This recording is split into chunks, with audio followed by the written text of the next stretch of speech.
রাষ্ট্র চলবে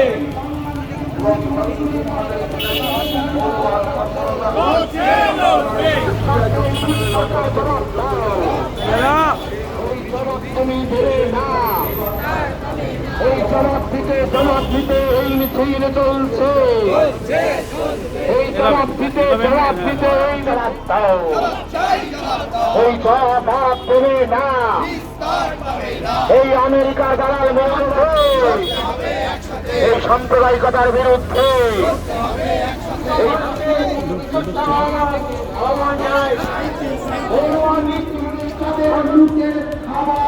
বিস্তৃত করতে চায় প্রতিবেশী রাষ্ট্র বাংলাদেশের মৌলবাদী কার্যকলাপ অবিলম্বে বন্ধ করে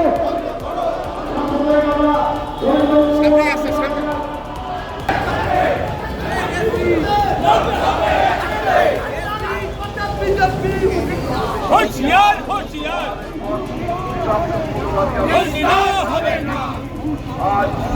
যখন রক্তারক্তি হয়, খুনোখুনি হয় এবং সেটা যখন ধর্ম তার ভিত্তি হয়, এবং গোটা বিশ্বে রবীন্দ্রনাথ বলে গেছেন যে সবচেয়ে বেশি মানুষের প্রাণহানি হয়েছে ধর্মভিত্তিক হানাহানিতে, এবং রাজনীতি যখন ধর্মভিত্তিক হয়, বাংলাদেশ আমাদের কাছে সাক্ষ্য বহন করছে। তার আগে আফগানিস্তান করেছে, ভারতে বিভিন্ন প্রদেশ করছে, যেখানে ধর্মীয় উন্মাদনা তৈরি করে কেউ কেউ নিজের গদি সামলায়, কেউ কেউ গদিতে বসতে চায়, কেউ কেউ গদি টিকে থাকতে চায়, কিন্তু সাধারণ মানুষের প্রাণ যায়। এবং সেখানে যারা ধর্মীয় সংখ্যালঘু হয় তাদের উপর বেশি অত্যাচার হয়, ধর্মনিরপেক্ষ মানুষ তাদের উপর বেশি অত্যাচার হয়, যুক্তিবাদী মানুষ তাদের উপর অত্যাচার হয়। আজকে বাংলাদেশে একইভাবে দেখছি, সেখানে কমিউনিস্ট হোক, বামপন্থী হোক, শ্রমজীবী মানুষের প্রতিনিধি হোক, ইন্ডিপেন্ডেন্ট ব্লগার হোক, সাংবাদিক হোক, স্বাধীন চেতার যারা মুক্তিযুদ্ধের ধারা বহন করে তারা, এবং যারা ধর্মনিরপেক্ষতার কথা বলে, এবং সেখানকার যারা সংখ্যালঘু মানুষ, সে বৌদ্ধ হতে পারে, সে হিন্দু হতে পারে, সে এমনকি মুসলমান ধর্মের মধ্যে যারা সংখ্যালঘু আছে তাদের উপর অত্যাচার হচ্ছে, কারণ ধর্মভিত্তিক রাজনীতি হচ্ছে বলে। কোনো নির্বাচিত ওখানে সরকার নেই। তাহলে যেটা গণতান্ত্রিক ধর্মনিরপেক্ষ যে চরিত্র ছিল বাংলাদেশে, সেটা নষ্ট হয়েছে, এবং সেখানে প্রতিদিন হানাহানি খুনোখুনি বাড়ছে। আজও কিছু খবর পেয়েছি, তারই প্রতিবাদ আমরা করছি।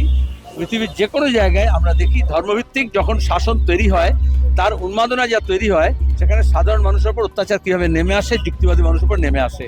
আমাদের এখানে গৌরী লঙ্কেশ যেরকম খুন হয়েছেন, আমাদের এখানে যেরকম পানসারে খুন হয়েছেন, আমাদের এখানে যেরকম ডাবলকার খুন হয়েছেন, সেরকমভাবে আমরা দেখেছি ইন্ডিপেন্ডেন্ট ব্লগার অভিজিৎ খুন হয়েছিল। ওখানকার কমিউনিস্টদেরকে, ওখানকার ধর্মনিরপেক্ষ মানুষকে, ওখানকার সংখ্যালঘু মানুষকে ওপরে তার অত্যাচার ক্রমাগত বাড়ছে বাংলাদেশেও। আমরা সীমানার ওপারে হতে পারি, কিন্তু আমরা চাই গণতান্ত্রিক ধর্মনিরপেক্ষ প্রজাতন্ত্র বাংলাদেশে। আমরা চাই আমাদের দেশেও সেকুলার ডেমোক্রেসি যাতে বেঁচে থাকে। বাংলাদেশে যা হচ্ছে ভালো হচ্ছে না। গণতান্ত্রিক মানুষ, মুক্তমনা মানুষ যারা যুক্তিবাদের কথা বলেন, তারা যে ধর্মেরই হন না কেন, যে রাজনীতিরই হন না কেন, সমাজে এই শক্তিটাকে ক্রমাগত কর্নার করার চেষ্টা হচ্ছে। তারই সাম্প্রতিকতম উদাহরণ হলো ছায়ানটের উপর আক্রমণ, এবং সংখ্যালঘু হিন্দু সম্প্রদায়ের মানুষ, তাদের উপর অত্যাচারের বিভিন্ন অভিযোগ আগে এসছে। এই দীপু চন্দ্র দাসের যে ভিডিওটি সামনে এসেছে, যে ছবিটি সামনে এসেছে, আশঙ্কাজনক তো বটেই। গোটা উপমহাদেশ জুড়ে ধর্মের নামে অস্থিরতা তৈরি করার চেষ্টা হচ্ছে। আমাদের ভারতে আমরা বামপন্থীরা এই একইভাবে যখন হিন্দু ধর্মের নাম করে কেউ যুক্তিবাদীদের ওপর আক্রমণ করে, গৌরী লঙ্কেশদের খুন করে, ডাবলকার পানসারেদের খুন করে, তখন আমরা একইভাবে গর্জে উঠি। যখন এই দেশে হিন্দু ধর্মের নাম করে কেউ সংখ্যালঘুদের ওপর আক্রমণ করে, একইভাবে গর্জে উঠি। সেই একইভাবে আমরা বাংলাদেশে যখন ধর্মের নামে সেই দেশের সংখ্যালঘুদের ওপর অত্যাচার করা হচ্ছে, তার প্রতিবাদ করব, এটাই স্বাভাবিক। এখন আমরা প্রতিবাদ করব, এটা স্বাভাবিক।